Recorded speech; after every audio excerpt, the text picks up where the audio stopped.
अनाज चुराने के जुर्म में भूरे और रीमा को पूरी रात बाहर ठंड में बिताने की सजा सुनाई गई थी। भूरे जी, मुझे तो बहुत ठंड लग रही है। आपकी गलती की वजह से मुझे भी आपके साथ बाहर बैठना पड़ रहा है। मुझे माफ कर दो रीमा, मेरी वजह से तुम्हें ये सब झेलना पड़ रहा है। मुझे लगा था हम ढेर सारा अनाज चुरा कर आराम से यहाँ पर रहेंगे, लेकिन सब उल्टा हो गया। अब आगे से मैं ऐसी गलती कभी नहीं करूँगा। मीनू मौसी, इस जंगल में कितनी ठंड पड़ती है। हम यहाँ इस पंपकिन के घर के अंदर होने के बाद भी हमें बहुत ठंड लग रही है। बेचारे भूरे भैया और रीमा भाभी, उनका तो बाहर कितना बुरा हाल हो रहा होगा। क्या हम उन्हें घर के अंदर ले ले? अरे काहे के बेचारे, वो दोनों भी एक नंबर के आलसी और कामचोर है। अगर वो हमारे साथ अनाज लाने के लिए बाहर आते तो उन्हें अनाज चोरी करने की जरूरत नहीं पड़ती। उन्होंने अनाज चुरा कर बहुत बड़ी गलती कर दी है और उसी की सजा वो दोनों भुगत रहे हैं। रहने दो उन्हें बाहर। अगर तुझे भी उनके साथ बाहर रहना है तो तू भी जा सकती है। अरे नहीं नहीं मीनू मौसी, मैं तो ऐसे ही बोल रही थी। चलो अब हम सो जाते हैं, मुझे बहुत नींद आ रही है। टूनी और मीनू मौसी सो जाती है। अजी, इस जंगल में तो हमारे जंगल से भी ज्यादा ठंड पड़ती है। हम पंछी इतनी ठंड को नहीं झेल सकते। हाँ लाडो, लेकिन हम और कर भी क्या सकते हैं। हम हमारे जंगल वापस भी नहीं जा सकते, क्योंकि वहाँ पर शिकारी पंछी डेरा डालकर बैठे हैं। जब तक वो वहाँ हैं, हमें यही रहना होगा। मम्मी, हमें बहुत ठंड लग रही है। लाडो और बल्लू अपना कंबल निकालकर बच्चों के ऊपर डाल देते हैं। अगर हम सारे पंछी उस दिन पीछे न हटते हुए सब एकजुट होकर उन शिकारी पंछियों का सामना करते, तो आज हमें ऐसे भागकर यहाँ आकर नहीं रहना पड़ता। वो तो हर बार की तरह इस बार भी घूंगा मौसी ने हमारी मदद कर दी, नहीं तो हम बाहर ठंड में मर जाते। अरे ओ मेरे प्राणनाथ, इतनी रात को ये खिड़की के पास बैठकर मन ही मन क्या सोच रहे हो? क्या आपको नींद नहीं आ रही? अरे कुछ नहीं गोरी, मुझे नींद नहीं आ रही थी, इसलिए मैं खिड़की के पास बैठा हूँ। अरे खुद का नहीं तो नहीं, कम से कम मेरा और जग्गू का तो सोचो। एक तो बाहर इतनी ज्यादा ठंड पड़ी है और उसमें आप खिड़की खोलकर बैठे हो। अब जल्दी से खिड़की को बंद करो और चुपचाप सो जाओ। कालू खिड़की बंद कर देता है। तीनों सो जाते हैं। थोड़ी ही देर में सुबह हो जाती है। जैसे ही सूरज की पहली किरणें जंगल में फैल गई, घूंगा मौसी बाकी पंछियों के साथ बाहर आ गई। सारे भूरे और रीमा के पास आ जाते हैं। सबने वहां आकर देखा, ठंड की वजह से दोनों जम गए थे। अरे बाप रे, ये क्या हो गया? मुझे तो इनकी हालत देखकर लग रहा है कि ये यहाँ की ठंड को नहीं झेल पाए और ऊपर चले गए। मीनू मौसी, इस सब के जिम्मेदार आप हो। ना आप इनको सजा सुनाती और ना ये रात को बाहर ठंड में रहते। अब देखो ये क्या हो गया। अरे अरे टूनी, कुछ भी क्या बोल रही हो? मैंने कुछ नहीं किया, मैंने तो बस इन्हें सजा सुनाई थी। अब मुझे क्या पता था कि आगे ऐसा होने वाला है। सारे आपस में बड़बड़ा रहे थे। तभी भूरा और रीमा हिलने लगे। उनके ऊपर जमी बर्फ टूटने लगी। अरे साथियों, देखो ये तो जिंदा है। हमें इनके ऊपर गर्म पानी डालना चाहिए ताकि जमी हुई बर्फ जल्दी पिघल जाए। कालू और तोता मिलकर उन दोनों के ऊपर गर्म पानी डाल देते हैं। धीरे धीरे बर्फ पिघल जाती है। भूरे, रीमा, तुम दोनों को सही सलामत देखकर हम सबकी जान में जान आ गई और सारे पंछियों की तरफ से मैं तुमसे माफी मांगती हूँ। हमें तुम दोनों को इतनी कड़ी सजा नहीं देनी चाहिए थी। वो तो ऊपर वाले का लाख लाख शुक्र है कि रात भर ठंड में बाहर रहकर भी तुम दोनों जिंदा हो।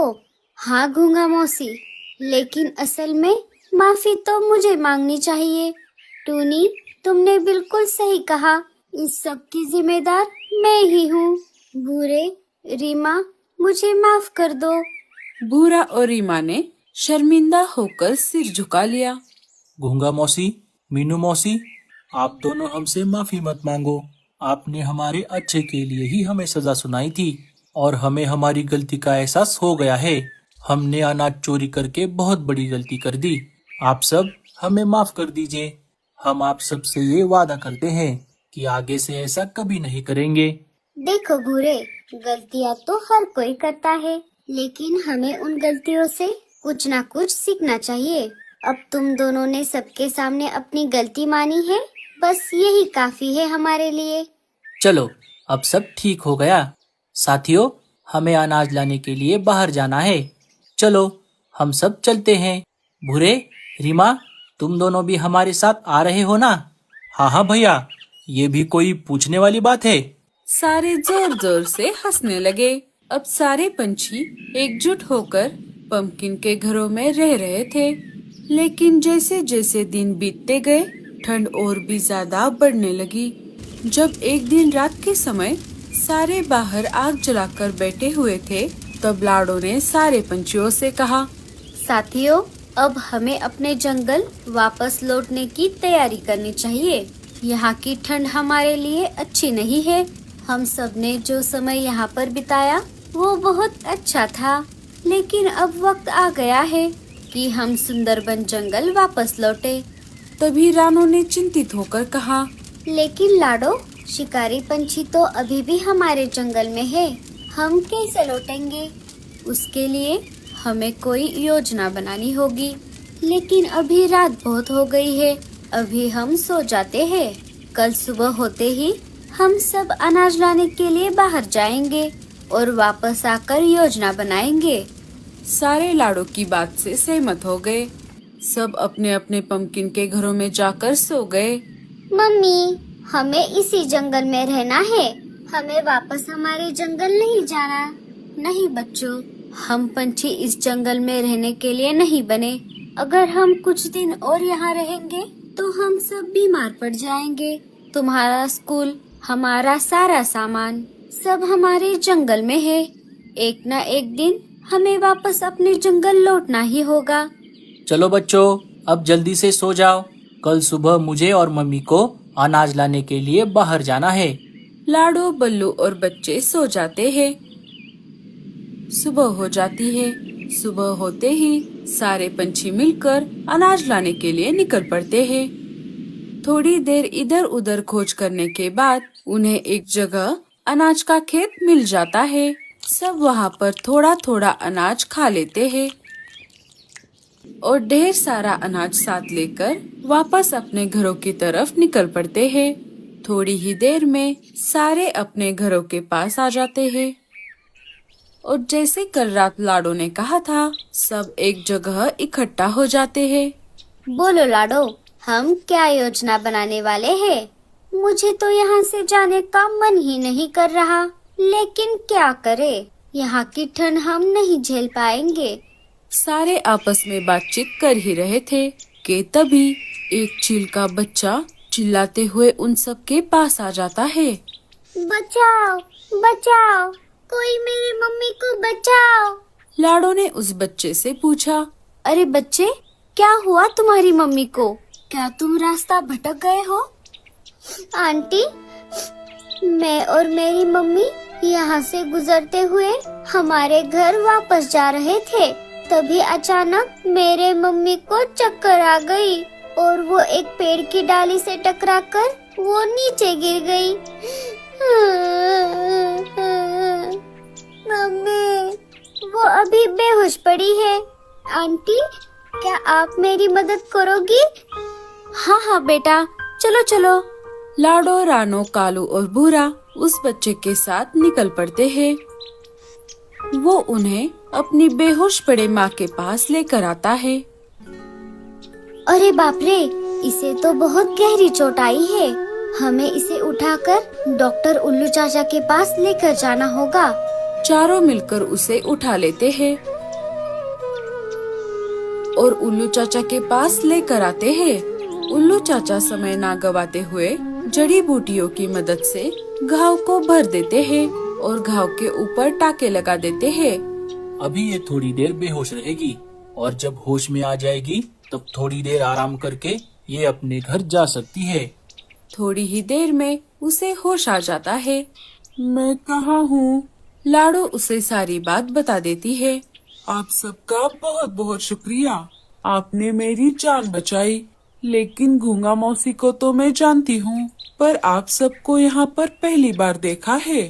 रानो सारी बात उसे बता देती है। हमारे जंगल के ऊपर शिकारी पंछियों ने हमला कर दिया था, इसीलिए हम गूंगा मौसी के पास रहने के लिए आ गए हैं। ये तो बहुत बुरा हुआ, लेकिन आप सब चिंता मत करो। मेरे पति सारे शिकारी पंछियों के मुखिया हैं। मैं उनसे बोलकर आपको आपके घर वापस दिलवाऊंगी। थोड़ी देर आराम करने के बाद मामा चील और उसका बच्चा अपने घर जाने के लिए तैयार थे। गूंगा मौसी, अभी हमारे जाने का समय हो गया है, लेकिन हम सब आपके बहुत शुक्रगुजार हैं। अगर आप नहीं होती तो न जाने हमारा क्या होता। अब हम चलते हैं।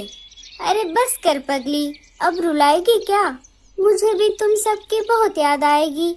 बच्चों, अपने मम्मी पापा को परेशान मत करना, सब अच्छे से रहना और कभी भी मेरी जरूरत पड़े तो गूंगा मौसी को जरूर याद करना। सारे गूंगा मौसी से विदा लेकर मुखिया चील के घर की तरफ निकल पड़ते हैं। थोड़ी ही देर में सारे मुखिया चील के घर के पास आ जाते हैं। मम्मा चील और उसका बच्चा सारी बात मुखिया चील को बता देते हैं। पापा, इन सब ने मम्मी की जान बचाई। सबसे पहले आप सभी का बहुत बहुत शुक्रिया, आपने मेरी बीवी की जान बचाई। और आप सब चिंता मत करो, हम सब अभी आपके जंगल चलते हैं। वहाँ जाकर मैं आपको आपके सारे घर वापस दिलवाऊंगा। सारे मिलकर सुंदरवन जंगल वापस आ गए। मुखिया चील को देखते ही सारे शिकारी पंछी डर गए। अरे सरदार, आप यहाँ कैसे? मुझे पिकनिक का बहाना बताकर तुम सब यहाँ आकर इन पंछियों के घरों पर कब्जा करके बैठे हो। तुमने ये अच्छा नहीं किया। ऐसा करने का तुम्हें कोई अधिकार नहीं है। अब सारे इनसे माफी मांगकर चुपचाप यहाँ से चले जाओ, नहीं तो मुझसे बुरा कोई नहीं होगा। सारे शिकारी पंछी सुंदरबन जंगल के सारे पंछियों से माफी मांगते हैं और वहाँ से चले जाते हैं। चलो दोस्तों, अब मैं भी चलता हूँ और मैं आपसे वादा करता हूँ कि आगे से ऐसा कभी नहीं होगा। आपका बहुत बहुत शुक्रिया चील भाई। मुखिया चील भी वहाँ से चला जाता है। सबको अपना अपना घर वापस मिल गया। इसी खुशी में सारे पंछी नाचने लगे। तो दोस्तों, कैसी लगी आपको हमारी ये कहानी? हमें कमेंट्स में जरूर बताना और स्टोरी अच्छी लगे तो लाइक, शेयर और चैनल को सब्सक्राइब जरूर कर देना। Thank you.